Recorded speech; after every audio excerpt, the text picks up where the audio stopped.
Chair now recognizes Mr. Donalds from Florida. Thank you, Chairman. Commissioner, thanks for being here. Listen, I support the FDA's efforts to reduce youth smoking rates under their current authority granted by Congress. However, I do not support the unnecessary and unfounded regulations like the FDA's proposed tobacco product standard for characterizing flavors in cigars rule, which is purely based on, frankly, in my view, far more politics than science. What are some of the examples of the unintended consequences that might arise out of this rule? Langworthy, Luna. Well, first, the intended consequences would be a reduction in death rates, which is a pretty important one in my view. In terms of unintended consequences, there is always going to be some illicit market when rules like this are put into effect.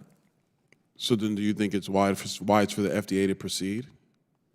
I think it's very wise to reduce the death rates in But you also, populations but concerned. Commissioner, you did also acknowledge, and we're seeing it, frankly, in a lot of markets associated with smoking. But right now, we're focused on flavored cigars.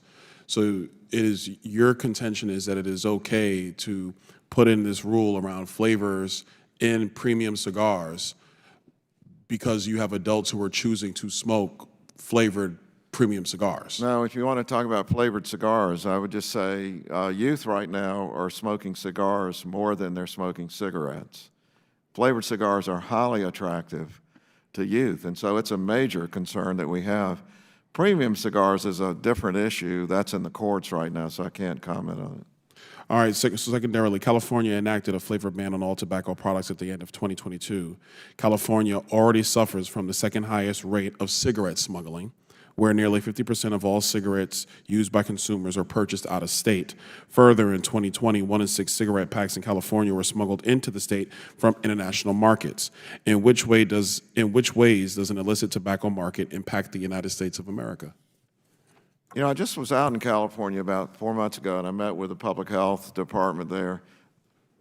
Their longevity is so much higher than the average of the United States, largely due to a reduction in things like the use of tobacco. They have very low rates of use of tobacco compared to the rest of the U.S. So I think overall it's a net positive. But Commissioner, are we going to acknowledge the fact that, yes, there are black markets propping up in whether it's illicit cigarettes or, if we were to go back to the previous topic of premium cigars, in part because of the policies of the United States? Do we acknowledge that?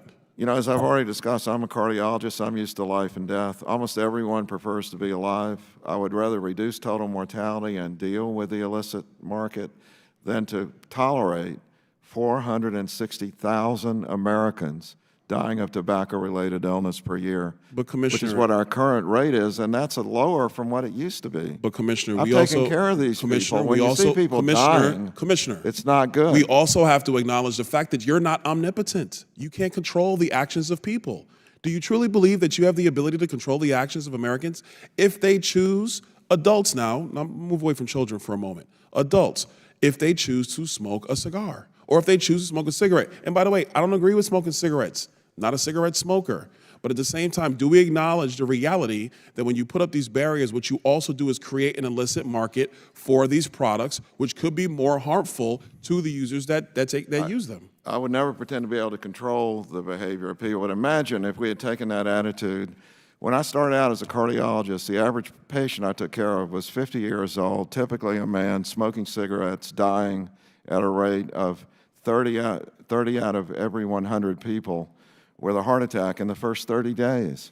Now the typical patient with heart disease is in the 70s because the rates of use of tobacco drop so much, not because someone Commissioner, stood over everybody. do you think that's because of informing the public, or do you think that's because of government regulation? I think it's a combination of both of those. Commissioner, I would argue it is far better to get people to change behavior by informing them of the consequences of said behavior as opposed to putting up arbitrary rules from the FDA or anywhere else. I like that in general, but this is a highly That's not in general, Commissioner. That is a reality of the human condition. When you're dealing with people suffering from addiction, nicotine is a terrible addiction, very difficult to beat.